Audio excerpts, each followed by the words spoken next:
everybody. Thank you for joining us once again for Tech Safe out of WCCA TV in Worcester, Massachusetts.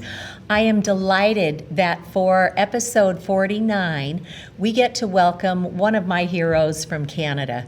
Sheena Symington is the director of the Electrosensitive Society, and she's also a research associate at the Rose Lab up in Canada with Dr. Magda Havas. So Sheena, welcome, and thank you so much for joining us today. You're welcome. It's a pleasure to be here. All right. Well, we've got 28 minutes, and I know that your experience and what you do for others could never be covered adequately, but we're going to give it our best shot. So start with an introduction of how you came to know that radio frequency radiation has biological effects and that there are inroads that we can actually take to do something about it. So let's start with your story first. Okay. When I was a graduate student, I was at Trent University, and Dr. Magda Havas was also at Trent University, and she hosted an energy working group. She got a bunch of scientists, practitioners, doctors, physicists, electricians, engineers, all together in one space to measure naturally occurring subtle energies.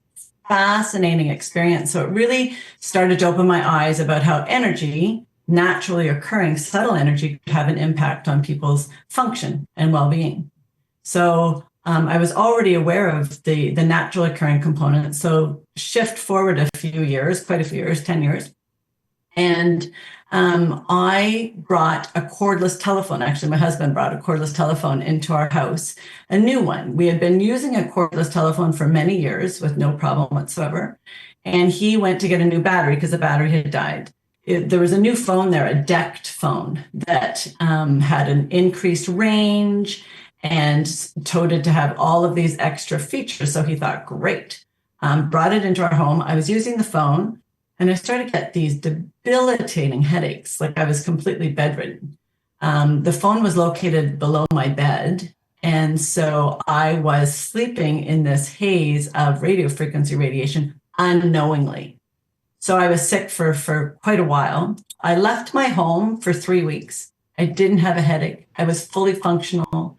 It was absolutely amazing. I couldn't believe the difference. Came home from my 3-week tour and my headaches returned immediately. I thought, what is going on? Borrowed a radio frequency meter from Magda, from Dr. Havas, and I went into my home, and it's a meter that turns radio frequency into sound. And I walked into my home and it was going, ah. I walked over to the cordless telephone, unplugged the phone, and it was silent. I could not believe that they were selling these cordless telephones if they would have that dramatic impact on someone. I couldn't believe it. So I started to talk to everybody and anybody about it and started to learn how to measure people's homes and businesses, and did a lot of training with Dr. Havas and David Stetzer, and learned how to eliminate and reduce electrosmog exposure. So I went and started to go from home to home and business to business to help them reduce or eliminate their exposure. Wow. It was really easy to eliminate the exposure because most people had a cordless telephone or something in their home that you could simply unplug, replace with a corded version, and you were good, especially in Bob Cajun. It's a very small community in Ontario, so it was really easy to really eliminate the exposure. Well, so, go ahead. Yeah, no, that is incredible that you actually had a resource available to you to help you identify exactly where those exposures were coming from, because back when this happened to you, there weren't a lot of people who had a radio frequency radiation detection meter. This is one that was recommended by one of our colleagues, Rob Metzinger up at Safe Living Technologies, which is also in Canada.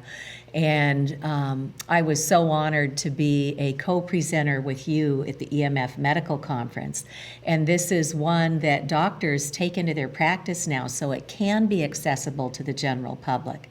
And I've done, like you, I haven't gone and gotten professionally trained, but I've certainly used this with friends and loved ones and colleagues to help them see these invisible exposures. And when you talk about that decked cordless phone, before I knew any of this, I would get on the phone with my mom, who was 3 hours time zone-wise away from me out in Oregon, and I'm here in the Boston area.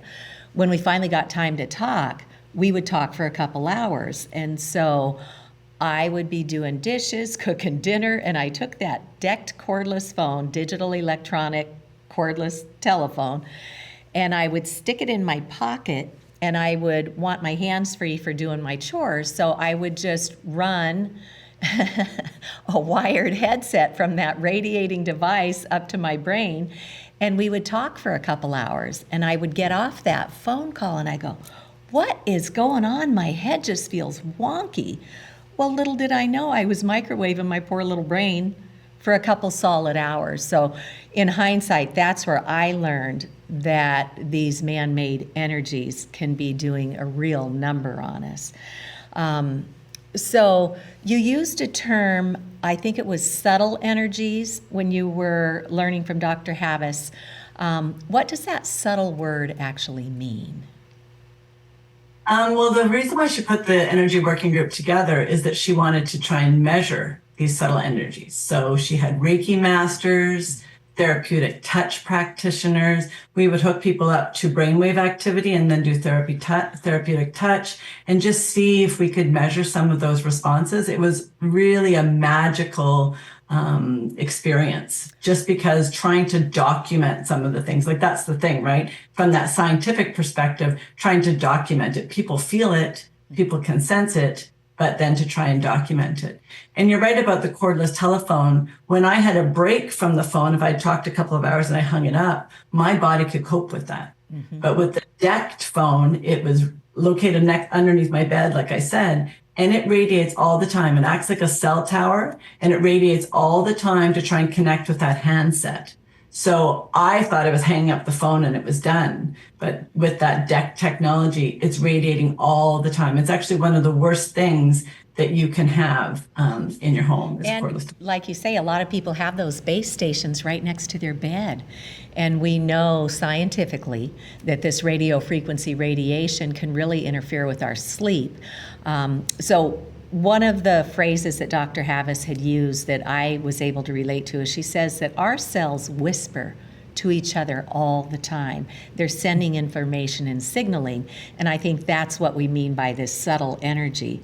And I love that she is so science-based, because people will say, oh, this is fringe, tinfoil hat conspiracy theorist, but that's all that they've been given for information from mainstream media. So I love that you have worked with Dr. Havas in the Rose Lab for decades, and you guys have worked on amazing scientific studies. I did want to mention to everybody that Dr. Havas was the co-chair for the EMF, or Electromagnetic Fields Medical Conference, and Sheena spoke about diagnoses and how to talk to patients about this topic, and we'll get into that in just a minute. And I was honored to be brought in to speak on state and local policy. So this conference took place in January of 2021, and it was available for 24.5 continuing medical education credits for 2 years.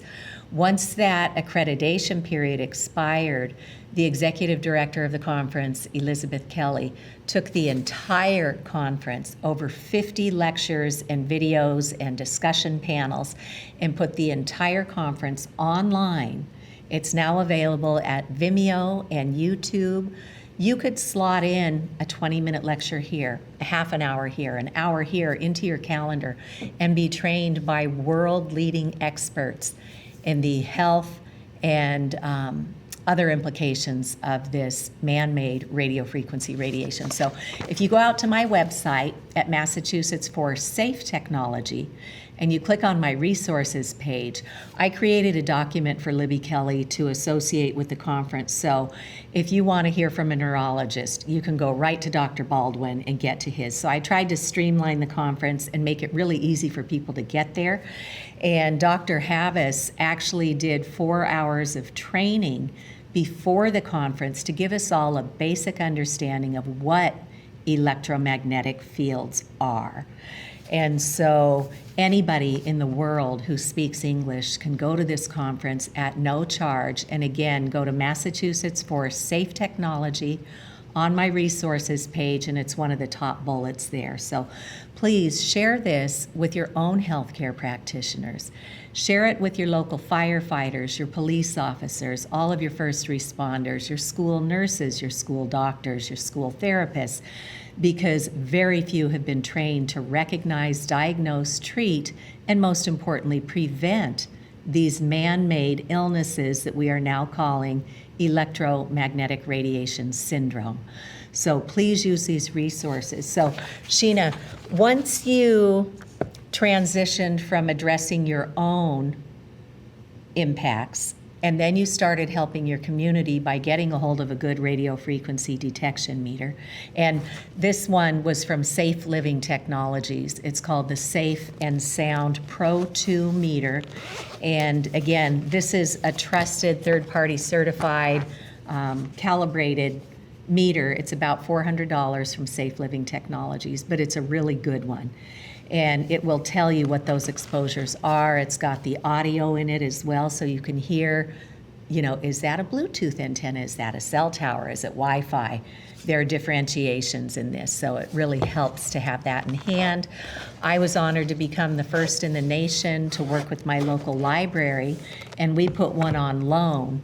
So now others around the country are also putting these in their libraries, and it's not a big ask today because all of our libraries today are having to reinvent themselves because it used to be people went there for books. Now a lot of people are reading books on their electronic devices, so the libraries are doing new things like their Library of Things collection. Like in my library, you can get a metal detector. You can also get a radio frequency radiation detector. You can check out books and puzzles and games. So that's one thing that we can all be doing in our communities is to make a tool available to make this invisible exposure visible. And if we can all share the cost in doing that, if you can't afford to go buy one yourself. This one's $400. There's a baby sister one to this that is still a good meter in the $200 range. So if you go out to Safe Living Technologies, their help desk is wonderful too. You can ask them your questions. So Sheena, back to what you started doing after you figured out what this was, what you did for yourself and your family, and then how you started engaging your community. At some point, you established what is today called the Electrosensitive Society. Can you tell us how you got there and what that organization does? Yeah, the Electrosensitive Society, I started to realize in my measurements when I was going into people's homes and businesses and starting to work with doctors, and they often have a little meter package. I encourage them to have a little meter package that their patients can rent out. So I have doctors do exactly what you're saying, have these simple tools that somebody can go home, measure their environment. A lot of things are easily eliminated by unplugging and replacing. So there are tips to electromagnetic hygiene on my website, and it's a really easy, it can be overwhelming. You may need to have some professional help at times, but there's so much that you can do just with knowing if it's there or not. So as I was going into these people's homes and helping them identify what they needed to eliminate, what they needed to wire instead of wireless, what they needed to distance themselves from, so you can actually increase your distance sometimes, it really reduces your exposure. I ended up working with a lot of people that were electrosensitive, but they didn't actually even realize it before I came. They were talking about all the symptoms that they had, and it's an overwhelming journey. A lot of people just imagine being debilitated by something everybody's addicted to. So everybody has their cell phones, everybody has their wireless technology, their wearables, and there is a segment of the population that their heart doesn't work properly, their brain doesn't work properly.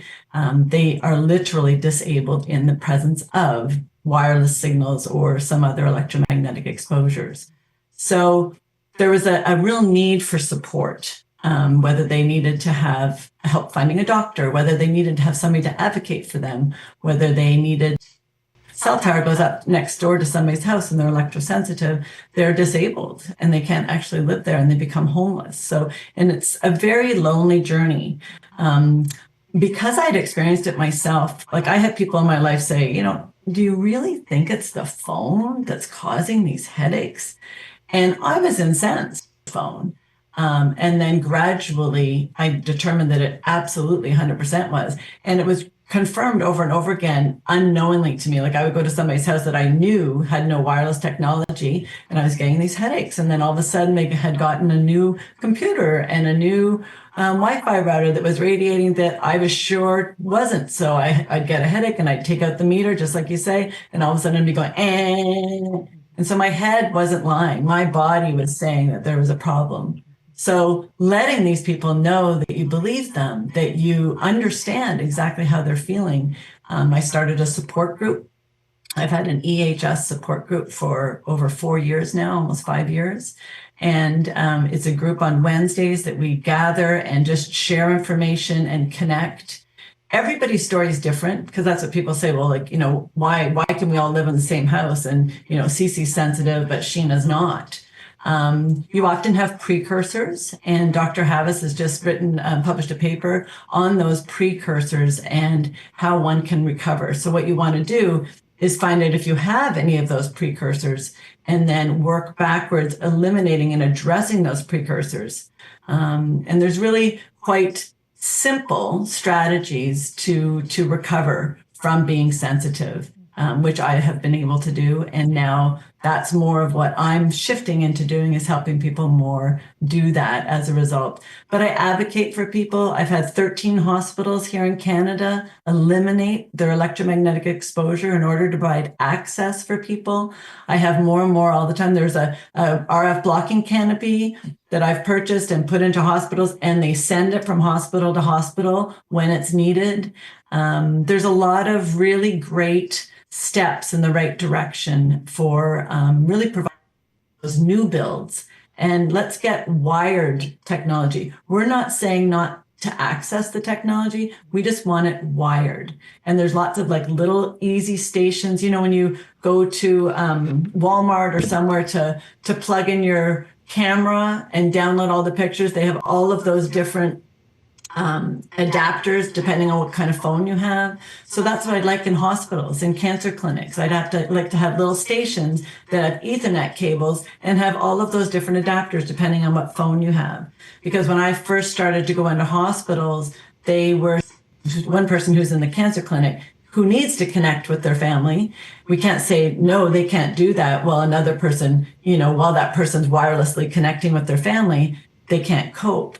So it's creating the environment to provide access, but in a wired way. So there's been a lot of problem solving, a lot of cooperation, all levels of administration in those hospitals and stuff, and they get it. And because I have my measuring background, when I, during COVID, went to the hospital and said, I'd really like to come in and measure and eliminate electromagnetic exposure, they said no, because they don't know how to do it. People say no when they don't know what you're talking about. You're asking them to do something that they don't know how to do.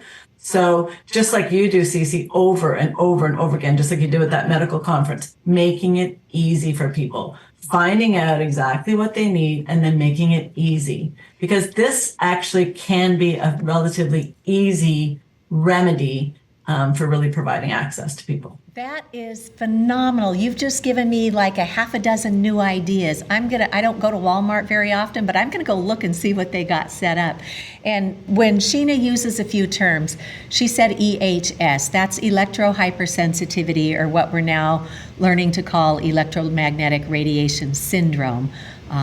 We're trying to get to one term that everybody can use universally, but different countries call it different things. So, but when she says hardwired, we know it's not rocket science. On the back of the routers, there are Ethernet ports. So all you have to do is run an Ethernet cable to your router, and then on the other end, plug in your device. And like she said, at these stations at Walmart and that she's hoping for the hospitals, all you have to do is get these little adapters. This is the Lightning to RJ45 Ethernet adapter that goes into my iPhone. Mine's an old iPhone 7. Really, it's kind of a glorified clock and camera. People know to get me on my landline at home or shoot me an email, which I will access through my hardwired computer. And I just use this cell phone for emergencies and really my camera. So I just wanted to help people with a few terms. And We know this is a difficult conversation because, as Sheena says, people are really dependent on their wireless technology today. So our message is never going to be no technology.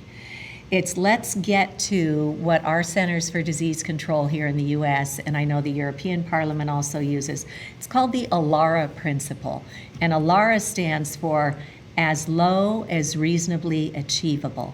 Let's just start peeling back the onion and hardwiring everything that we can with cables and adapters. And then you have to go in and turn off the antennas in each device.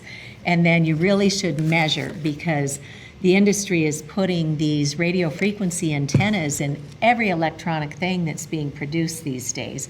And with 5G and the Internet of Things, industry is forecasting that we're all going to have 200 devices transmitting wirelessly to connect to the Internet of Things in our own homes. So for people who are sensitive, that is such a toxic environment that they cannot survive in. And like Sheena said, in the same household, I've never felt good under fluorescent lights. So my body's been telling me for a long time, beware of these man-made signals. Others in my house might not be.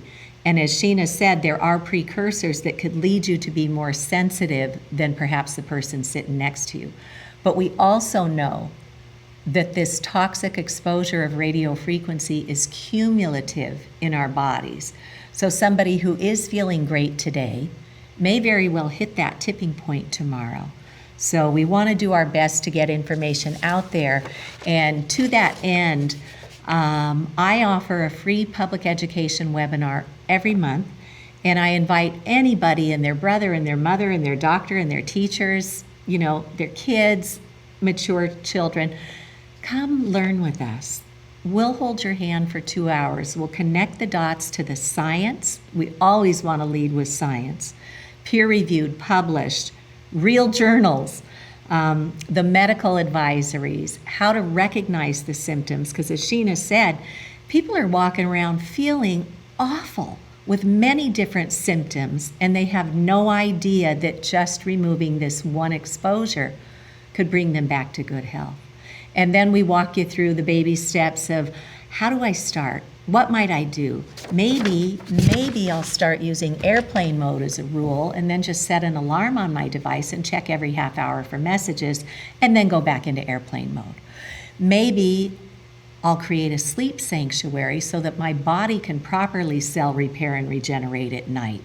So these are baby steps that we'll teach you how to do. So join us at Massachusetts for Safe Technology. Go to my events page and you can register for the next free webinar. The one this month is going to be on Tuesday, February 25th from 6 to 8 p.m. Eastern Time. So feel free to go register. If the time doesn't work out, anybody who registers, I'll be sending you the video and my slides, because we say don't take our word for this, right? It's invisible, and we get it. It's so easy to ignore. But it is causing so much damage to us, to our children, who are especially vulnerable with their still developing central nervous system, their brain, their immune system. We know it damages DNA, and it's doing a number on our pollinators and trees, and every biological cell on the planet is potentially disrupted by this. So Sheena, let's get back to you and what you're doing today in the healing space with some energy medicine that you have begun to practice. Thank you. I want to just add, yes, for when you're putting things into airplane mode, out airplane mode, into airplane mode, out airplane mode, there's an enormous amount of radiation. So one thing that I really try and encourage people to do is to turn all their antennas off. They can still turn their data off, turn all their Wi-Fi, their Bluetooth. They can still receive a call and still receive a text. And then just keeping it away from them. That is going to overall, in my opinion, really reduce the amount of exposure that they have. So we can talk more about that. And that allows. Can I summarize what I think I just heard you say? So we know that each device comes with separate antennas that individually pulse microwave radiation to make or maintain a handshake with the nearest cell tower router. So if you're not using Wi-Fi, turn that antenna off in your settings. If you're not using Bluetooth, turn that off. And then how is it that you could still receive a call or a text? You can have a call without your data on, without those, as long as your phone is on, you can still receive a call or a text. So And leave the cellular on. that's not the cellular. Okay. We'll talk about it, and we'll put a little blip that you can present in your lecture. Thank you. That would be great. Okay, so we've got about 2.5 minutes left. Perfect. So I'm teaching doctors. I've trained over 100 doctors on an amazing technique called auricular chromotherapy. It's a light therapy that uses the points that are sensitive on your earlobe, and you literally can eliminate trauma, take people out of that flight and fight freeze in 3 minutes. It sounds too good to be true. And when I first discovered it, I thought there's no way. But since I've trained over 100 doctors and healthcare providers and massage therapists and energy workers, all staying in their own lane, using this simple tool in their toolbox to help people get out of stress, to help people get out of flight and fight. And some of those healthcare providers have then treated hundreds of clients. Dr. Cece from Argentina, he's a pain management specialist and an anesthesiologist. He developed this technique and has published about it, and he has a 93% success in really treating trauma and eliminating it. If you're on the internet at all these days, trauma is one of the most buzzwords going around. Our bodies make sense of events that happen, particularly when we're little. We can't not internalize some of those events. And so what I work with is having people really tap into that innate wisdom, really tap into the essence, that true personality of who they are and how they were born, and unburden some of the things that they are carrying from different events and different things that have happened in their lives, and bridging the two. And people are being able to thrive and celebrate and turn to joyful moments in their lives, getting up to see the sunrise every day, moving their body, doing yoga, doing breath work, qigong, really orienting to okayness and wellness in their lives. And so that's really what my focus is these days. In addition to advocating for people who are electrosensitive and have that electromagnetic radiation syndrome, it's helping them as well. But it's this healing and living the joyful lives that we were all meant to live. And that's been absolutely magical for me. That is so refreshing to hear, Sheena, because so many people are suffering. Our body does store trauma in our tissues and in our organs. So to have that therapy that you have now begun to practice just gives us all so much hope. So as we close here, please tell people how they can connect with you and what website or websites they should go take a peek at. I do a 12-hour online training of how to do the auricular chromotherapy. My next session is May 6th till the 22nd, Tuesdays and Thursdays nights, 7 to 9. And you can contact me through the Electrosensitive Society, electrosensitivesociety.com, or the Rose Lab, www.theroselab.com. And my email is sheenasymington@gmail.com. So happy to, anybody who has electromagnetic radiation syndrome can come to my support group too. Oh, Sheena, you're such a gift to us all. Thank you for dedicating your life to this. I know you have a whole other life that keeps you crazy busy with your own loving family. So we're very grateful for the time that you've given us. And I hope everybody has a tech safe day. Take care. Thank you.